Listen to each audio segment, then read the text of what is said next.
At my son's wedding, I press play and a photo of my husband kissing the bride flashed on the screen. The guests gasped. My son froze. What happened next? At my son's wedding, I press play on the screen behind the altar. The guests gasped as a photo appeared. My husband kissing the bride. The music stopped. My heart didn't race. It was already broken. Before we continue, please subscribe to the channel and tell me in the comments what time it is where you're watching from.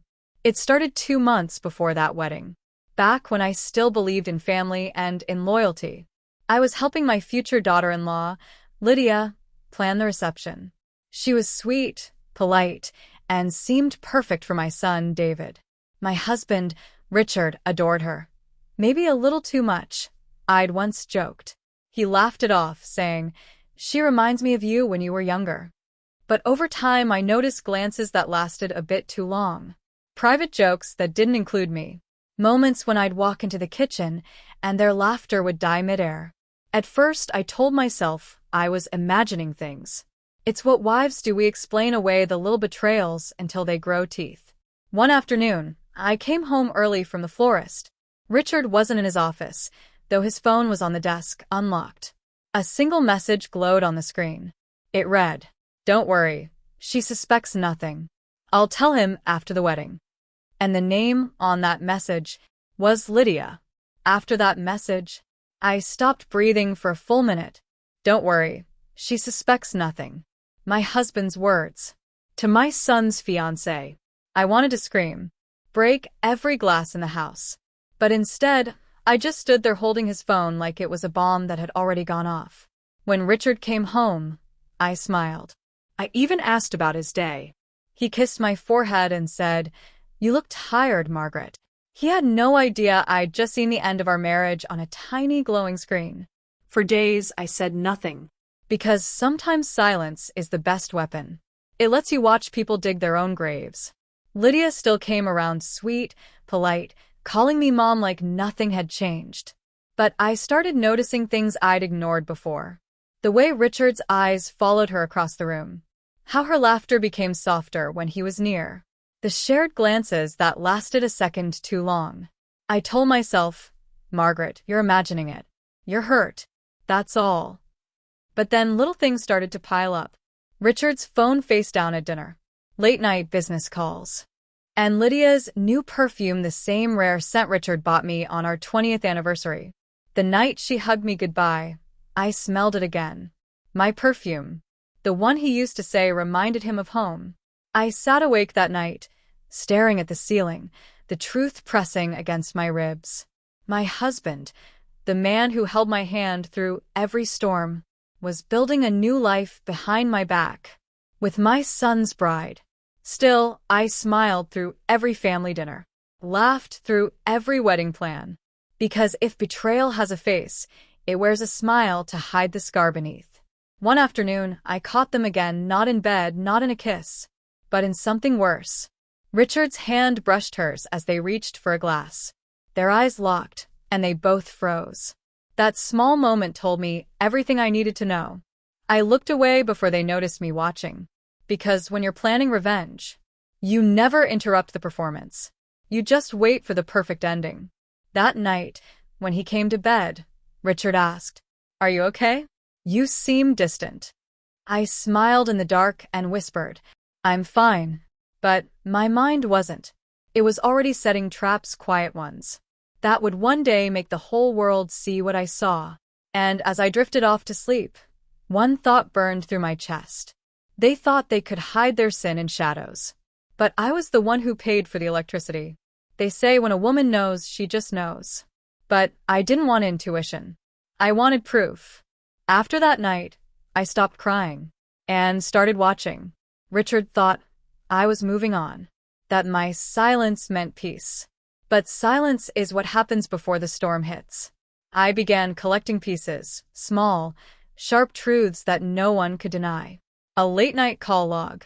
Receipts for dinners I never attended. A hotel reservation under his company name. And every time Lydia smiled at me, I thought about that message. Don't worry, she suspects nothing. So I played my part perfectly. The loving wife. The proud mother. The future mother-in-law planning the perfect wedding. While in secret, I was planning justice. I called a friend from college, Vanessa, a private investigator now, the kind of woman who could find truth hiding under fresh paint. She listened quietly as I told her everything. Then she said, "Margaret, I'll find what you need. But once you see it, there's no going back." 3 days later, an envelope arrived. Plain. No return address. Inside, photos. Richard and Lydia. At a hotel I'd never been to. He was holding her waist, his lips close to her ear. Not quite a kiss, but close enough to burn. My hands shook, but I didn't cry. Because the truth doesn't hurt when you've already buried your heart. I hid the photos in my dresser drawer, beneath my scarves, right beside the wedding invitation they'd both signed. The irony made me smile. Later that week, I followed Richard. He said he was going to a meeting downtown. Instead, he parked near that same hotel. I watched from my car across the street, the afternoon sun reflecting off my windshield like a spotlight on Betrayal. He texted someone. Moments later, Lydia appeared. Her face lit up when she saw him. And in that instant, the last piece of hope inside me died. I recorded everything, the meeting, the embrace, the kiss. It wasn't rage I felt. It was clarity. They had taken everything from me. My marriage, my trust, my family's honor. So I decided to take something back. Not by screaming, not by fighting, but by letting the truth speak for itself. That night, I transferred all the footage to a flash drive, labeled it, for the wedding day. Then I looked in the mirror and whispered, "You want a performance, Richard? Then I'll give you one." After Betrayal, some women burn bridges. Others build stages. I chose the second. The wedding was 3 weeks away. And every day was another rehearsal, not for them, but for me. David had set up a camera weeks before for security. It caught all I needed. I continued collecting digital threads. Every file labeled, time-stamped, undeniable. I backed them up 3 times. A USB in my jewelry box, a cloud folder under a fake name, and one email sent to myself. Subject line: in case of truth. Meanwhile, Lydia kept coming over, smiling like a daughter I never had. She called me Mom. The words scraped across my heart like sandpaper. She'd sit beside me at the table, asking about wedding flower colors, white roses or lilies. I told her, lilies. They're for goodbyes. She laughed, not knowing how right I was. Richard acted normal too. The perfect husband in public. Kissing my cheek before leaving for work. Texting me sweet nothings at lunch. But I could read his lies now, like a language I'd once spoken fluently. David, my son, was buried in wedding details, unaware of the storm hovering over his happiness. And I couldn't tell him. Not yet. Not until I had everything ready. So I planned. Step 1. Rented the wedding screen. I told the planner I wanted a slideshow. Photos from David's childhood. A mother's surprise for her son. Step 2. The video. I edited it myself, carefully, precisely. It started with soft music, baby photos. David's first steps, his graduation. And then, the footage. Richard and Lydia. The kiss. The proof. I added one final slide. Some vows are lies. Every night, I prayed for strength. Just the strength to stand tall when everything fell apart. Because revenge isn't about destruction. It's about truth wearing its best dress. And on my son's wedding day, truth was going to walk down the aisle. Uninvited, but unstoppable. The day before the wedding felt like standing in the eye of a storm. Quiet, deceptive, waiting to tear everything apart. The house buzzed with visitors and last-minute details. Lydia moved through the living room, radiant, rehearsing her smile in every mirror. Richard followed her like a shadow, pretending to fix details, always nearby. I watched from the kitchen doorway, pretending, too. Pretending I didn't know. Pretending I wasn't counting the hours. David came in with his suit bag slung over his shoulder, grin warm and innocent. "Mom," he said, "you've done so much for this wedding." "Thank you." His words cracked something soft inside me. Love, not hatred, is what had made me gather evidence. A mother's love that couldn't bear to see her son deceived. That evening, during the rehearsal dinner, Lydia's hand brushed Richard's under the table. Quick, hidden, but not hidden enough. My heart turned cold. After dessert, David pulled me aside. "Mom, are you okay?" I forced a smile. "Just tired, sweetheart. Weddings are a lot." He studied me like a child who senses a storm. Then, quietly, "You always told me to trust my gut. I feel like something's off with Lydia lately." I froze. He suspected something, not everything, but enough to doubt. I wanted to tell him right then. But the truth had to come once and publicly. No rewrite. No denials. No relabeling it later as a misunderstanding. The night before the wedding, I couldn't sleep. Every time I closed my eyes, I saw that message. "Don't worry. She suspects nothing." Richard had gone out to handle some wedding errands, and Lydia was at her hotel suite for the bridal sleepover. Or so I thought. Around midnight, I heard the front door creak. I turned off the bedroom light and waited. Soft footsteps echoed down the hallway, careful, deliberate. My pulse raced. Then came a faint knock on Richard's office door and a voice. It was Lydia. I slipped out of bed, my bare feet silent on the cold floor, and pressed my ear against the wall. "Why haven't you told her?" Lydia whispered. "Because I need her calm tomorrow," Richard replied, his tone low but firm. "After the wedding, we'll tell David. He'll understand." "Understand," she hissed. "That I'm marrying his father?" My breath caught. It was worse than I imagined. Not just an affair. They planned to expose it. "I love you, Richard," Lydia said, her voice breaking.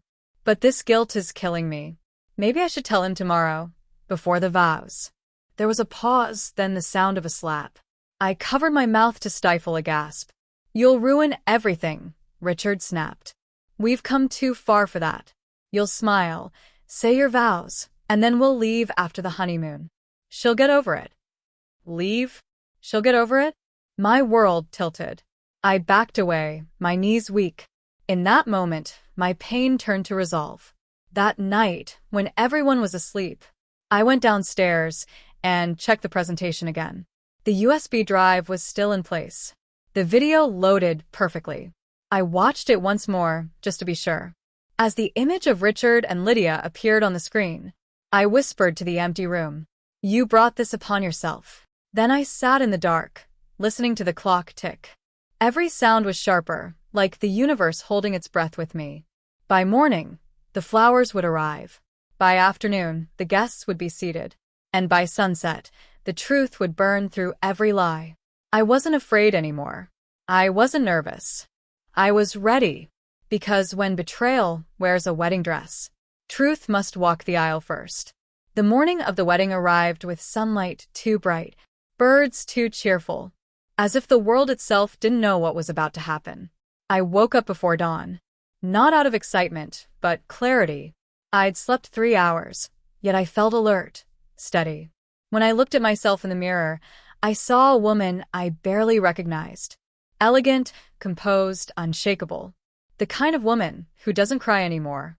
I dressed slowly, a soft champagne gown, the same color as peace. But today, it would be the color of justice. Downstairs, the wedding planners buzzed around with final touches. Flowers being arranged, glasses polished, chairs aligned. Lydia floated through the chaos in her robe, smiling that rehearsed smile of hers. She greeted me sweetly. "Good morning, Margaret." Her voice trembled just a little. Did she sense it? The storm under the calm? Richard appeared behind her, adjusting his cufflinks. He smiled too easily, kissed my cheek as if we were strangers at brunch. I smiled back, and for the first time, I think he felt something behind it. A warning. David came in next, radiant in his tuxedo. He hugged me tightly, whispering, "Let's make it through today, Mom." I nodded. "We will." He didn't know how true that was. The ceremony venue was breathtaking. White flowers, chandeliers glinting under the sun. Rows of guests in pastels, soft laughter rippling through the crowd. Everything looked perfect, except the truth. As the guests began to arrive, I slipped away for one last check. In the sound booth, the technician tested the projector. The remote was small, silver, and fit perfectly in my hand. I slid it into my clutch. One press. That's all it would take. One press, and lies would crumble. Richard walked around greeting guests, his hand on Lydia's back as if she were already his wife. David, my son, looked nervous but happy. He was so proud, so blind. I felt sick. Lydia's bridesmaids adjusted her veil, her smile radiant, too radiant. She looked like someone carrying a lie heavy enough to crush her, yet she stood tall. I could almost admire that. Then she looked at me, just for a second, and something flickered in her eyes. Fear. Maybe she knew I knew. Maybe she sensed what was coming. The ceremony began. The organ played, guests rose, and Lydia walked down the aisle on her father's arm. I stood beside Richard, pretending everything was perfect, pretending I wasn't seconds away from destroying his reputation. When the priest said, "If anyone here has any reason why these two should not be joined in holy matrimony, speak now or forever hold your peace," the air froze. No one moved. No one spoke. But I smiled. Because I didn't need to speak. My proof would do the talking. The vows began. Each word Lydia spoke felt like glass cutting through silence. When she said, "I will always be faithful," I almost laughed. After the vows, everyone moved to the reception hall. Laughter, clinking glasses, the smell of wine and roses filled the air. David and Lydia shared their first dance, spinning beneath the golden lights. Richard clapped and laughed, pretending to be the proud father. I walked to the DJ booth, slipped the USB drive into the laptop, and whispered, "Play this when I raise my glass." Then I took my seat. Then came the moment. I lifted my champagne and said, "Before we toast to the happy couple, let's look back on the love story that brought us here."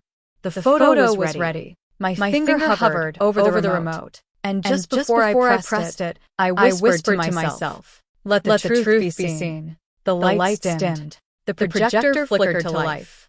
I held on to the remote tightly, and as the screen lit up, it began with David's childhood photos.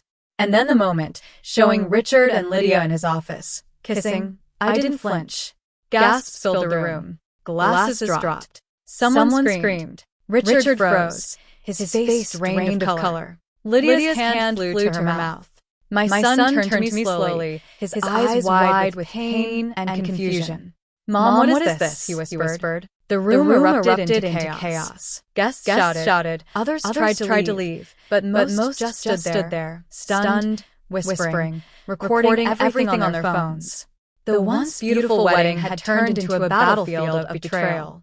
Richard stumbled forward, reaching for me. Margaret, please. This isn't what it looks like." His voice cracked, not from guilt, but fear. The kind of fear that comes when a man realizes the mask he's worn too long has finally fallen. Lydia's veil slipped off. Her mascara ran down her cheeks like black rivers. She looked from Richard to David, trembling. "I'm sorry. I didn't mean." David's fist hit the table so hard the glasses shattered. "Didn't mean to what? Sleep with my father?" His voice echoed through the hall, slicing the silence like a blade. Everyone turned to stare. Richard reached for David's shoulder, but David pulled back sharply. Don't touch me. You're disgusting." I watched it all, the chaos, the pain, but inside, I felt nothing. Just an empty kind of peace. The truth was out. The wound was open. And maybe now it could finally heal. Lydia fell to her knees, sobbing. He told me he was going to leave you. He said he'd tell David after the wedding. The guests gasped again. Every word was another truth no one wanted to hear. Richard turned on her. "You said you loved me. You said. Enough. I shouted. My voice shaking the hall. You both ruined everything. My family. My son's future. My life. Silence. David's eyes softened as he turned to me. I knew. I found out a month ago. I froze. You what? He nodded. tears nodded, streaming down his tears face. streaming down his I was going to face. call off the wedding. I was going to but call off the wedding. I wanted but her to face what I she wanted did. her to face what I she wanted did. Dad to face I it wanted too. Dad to face it Lydia too. sobbed harder. Lydia sobbed David, harder. please. David, But please. he walked past her. But he walked toward past the her. exit. Toward the exit. You both deserve each other. You both deserve each He other. turned back once more. He and turned back said, once more and Mom, said, I'll be Mom, okay. I'll be okay. But you don't have to protect him anymore. The guests slowly began to leave, whispering, their eyes filled with pity and curiosity. Richard stood alone in the middle of the wreckage. The father who destroyed his own son's happiness. Lydia crumpled beside him, a broken bride in white. And I walked out into the sunlight. It was warm, almost the too birds bright. still sang. The birds still indifferent sang. to the ruins left behind. For the first time in years, I felt free. But deep down, I knew this story wasn't because over. men like Richard never stopped lying. And I wasn't done teaching him what truth feels like. The wedding had ended in chaos. Police sirens, murmured prayers, and shattered glass glittering under the fading sun. But in the days that followed, the silence was even louder. The story spread like wildfire. Someone had recorded the entire scene, my outburst, the screen, Richard's Lydia's shame, sobs, Lydia's sobs, uploaded it online. Within hours, it had gone viral. Father cheats with son's bride. Exposed at wedding. It became the headline no one could escape. I didn't plan for fame. I planned for justice. But justice had a way of burning everything in its path. Richard was suspended from his company. The board didn't want moral scandals tarnishing their image. Lydia disappeared from town, no calls, no visits. And David, my he packed his things and moved to Atlanta to start over. He called once. Mom, I'm healing, he said softly. But I need distance from all of it. I understood. Sometimes peace requires walking away from the wreckage, not rebuilding it. One evening, a week after the wedding, Richard showed up at the house. His beard was unkempt, his eyes hollow. He looked 10 years older. Margaret, he began. His voice breaking. I've lost everything. The company, my reputation, my son. You're the only one I have left. I stared at him for a long time. Once upon a time, I loved that man. I built my world around his promises. But those promises had turned to poison. You had me. I said quietly. You chose her. But you didn't just chose betray her. me. You didn't just betrayed betray your me. son. You betrayed your son. He dropped to his knees. Please. I'm begging you. I shook my head slowly. Get up, slowly. Richard. You Get look up, pathetic. Richard. You look His pathetic. tears fell onto the marble floor. The same floor we once danced on. You wanted a younger version of me. You wanted a younger I version of whispered. me. You I got whispered. her. You Now got live her. with it. I live walked with it. past him I and walked opened past the door. him and Leave. opened the door.